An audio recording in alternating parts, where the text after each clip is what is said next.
राज्यसभा में नेता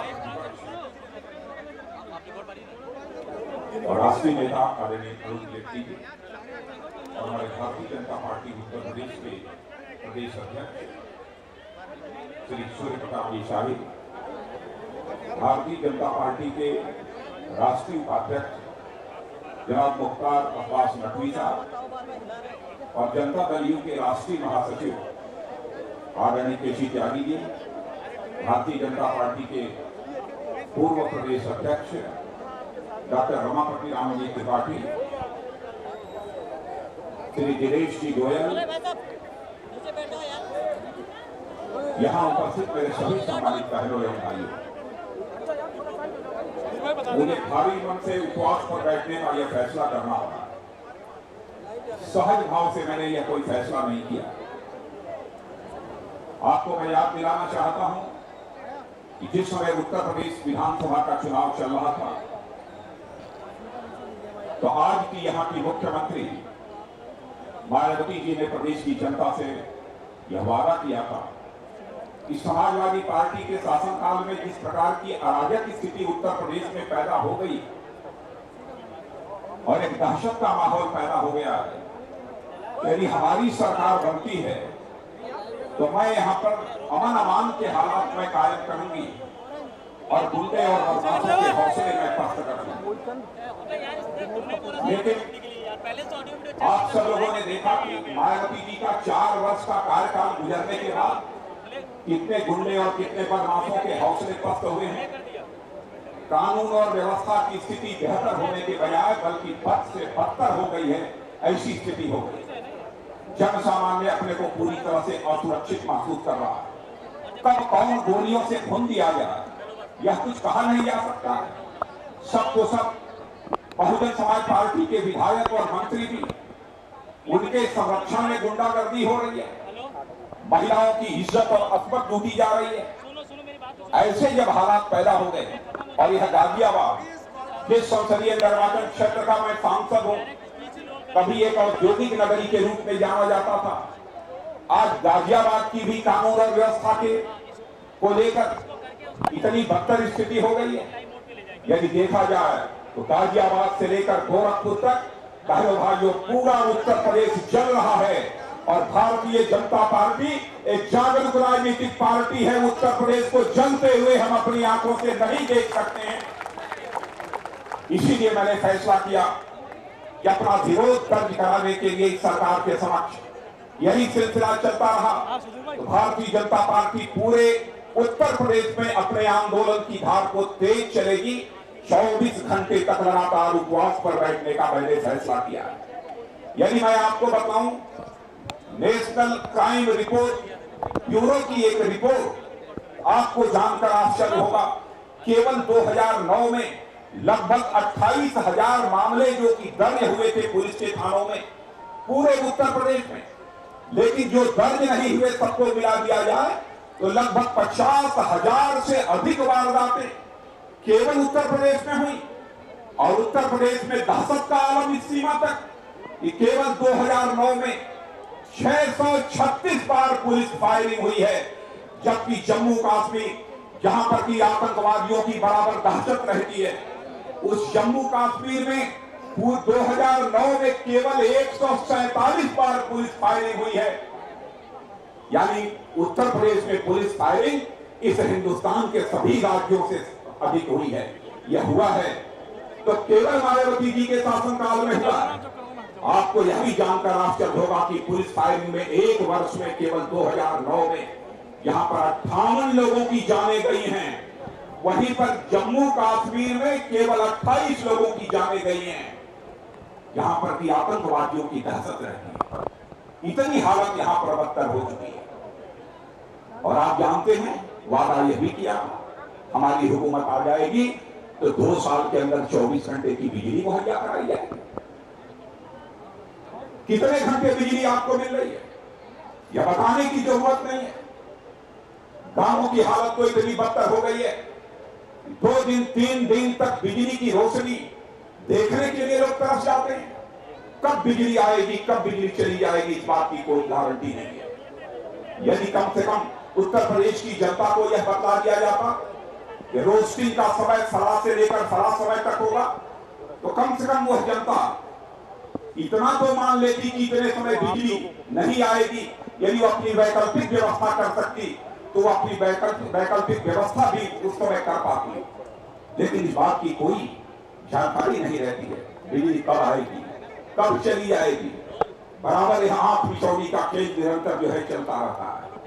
और किसानों का जो सवाल है, जिस तरीके से किसानों की जमीन का जबरन अधिग्रहण किया जा रहा है, चाहे वह गाजियाबाद हो, चाहे ग्रेटर नोएडा हो, चाहे मेरठ हो, चाहे आगरा हो, चाहे अलीगढ़ हो। आप लोगों ने देखा कि अलीगढ़ के टप्पल में किस प्रकार से किसानों पर गोलियां चलाकर उन्हें भूल दिया गया था।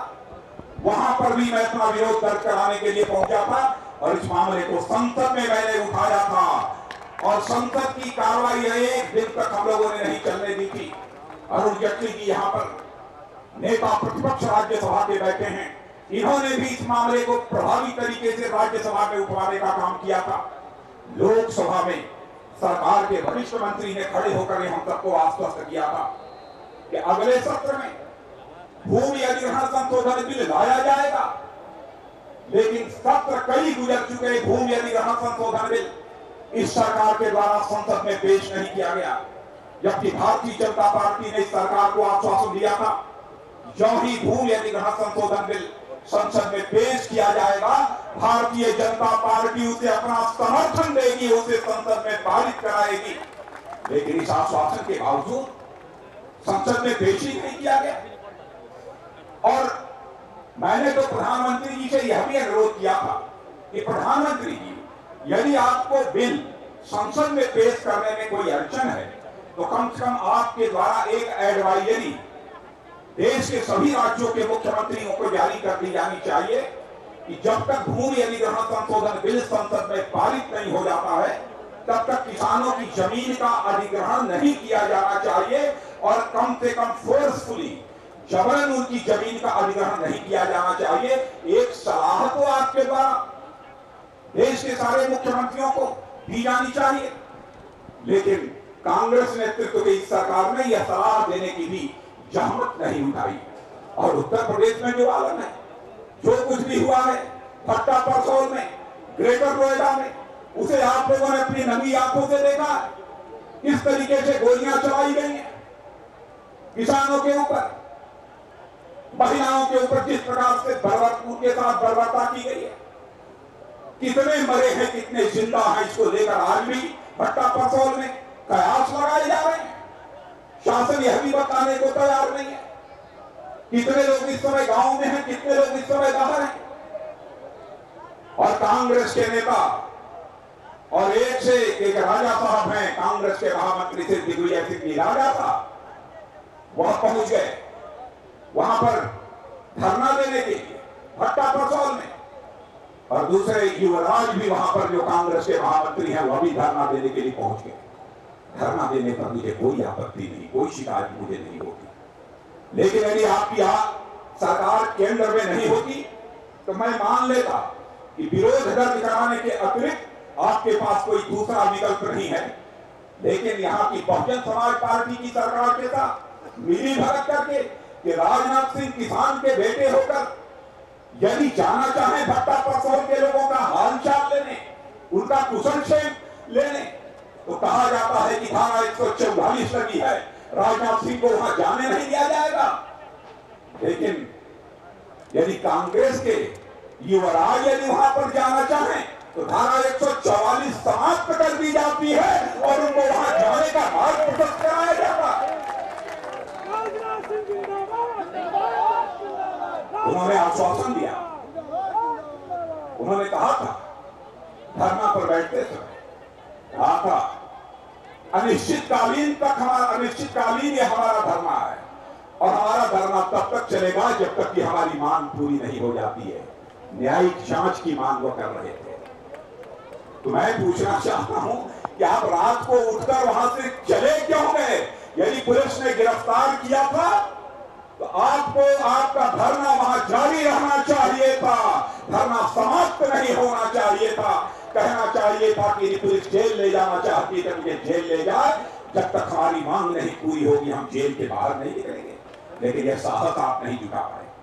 हमने 24 घंटे का यहाँ पर उपवास प्रारंभ किया और बहनों भाइयों मैं कहना चाहता हूँ 24 घंटे लगातार हमारा ये उपवास चलेगा। यह प्रतिकात्मक है, यह सरकार को चेतावनी है। हमारी भारतीय जनता पार्टी की पूरी टीम यहाँ पर प्रदेश की बैठी हुई है। यहाँ सूर्य प्रताप शाही, डॉक्टर रमापत त्रिपाठी, विंध्यवासिनी कुमार, महेंद्र सिंह, सारे लोग पूरी प्रदेश की टीम यहाँ पर बैठी हुई है और इस आंदोलन को हम आगे बढ़ाएंगे और हम इंसाफ की मांग करेंगे।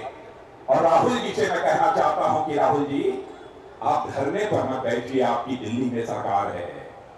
भारत के संविधान में बहुत सारे ऐसे प्राविधान हैं जिन प्राविधानों के तहत आप उत्तर प्रदेश सरकार के खिलाफ कार्रवाई कर सकते हैं। आप कार्रवाई क्यों नहीं करते हैं? उत्तर प्रदेश की जनता की आंखों में धूल झोंकने की आप कोशिश क्यों करते हैं?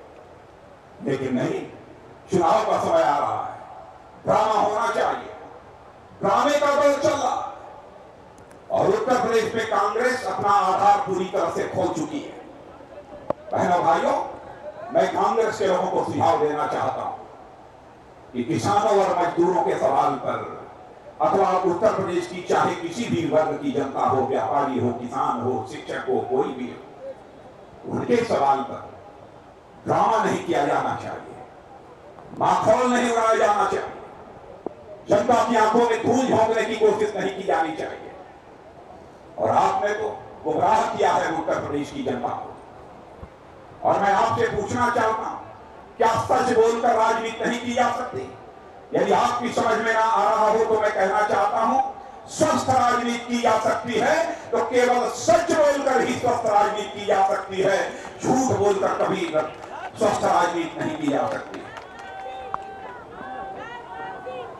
और लोकतंत्र को यदि हमें चिंता रखना है तो हम सब राष्ट्रीय नेताओं को यह सावधानी बरतनी चाहिए, जो हम बोलेंगे वह सच बोले। बहनों भाइयों, मुझे कुछ ज्यादा नहीं करना है। यहाँ पर हमारे कई राष्ट्रीय नेता आए हैं। हमारे नेता प्रतिपक्ष राज्यसभा श्री अरुण जेटली, हमारे राष्ट्रीय उपाध्यक्ष श्री मुख्तार अब्बास नकवी और हमारे जनता दल यू के राष्ट्रीय महासचिव आदरणीय केसी त्यागी जी और साथ ही हमारे प्रदेश अध्यक्ष उत्तर प्रदेश के श्री सूर्य प्रताप शाही, डॉक्टर रमापत त्रिपाठी पूर्व अध्यक्ष, यह सब सारे लोग यहाँ पर आए हुए हैं। यह आपके सामने विचार व्यक्त करेंगे। दो बातें जो आपके सामने मुझे रखनी थी, मैंने आप सबके सामने यह बात रख दी है और आप सब इतनी बड़ी संख्या में यहाँ पर सहयोग देने के लिए उपस्थित हुए हैं। मैं आप सभी का बहुत आभारी हुआ और आप सबके प्रति मैं आभार व्यक्त करता हूँ और आप सबका अभिनंदन करते हुए अपना निवेदन समाप्त करता हूँ।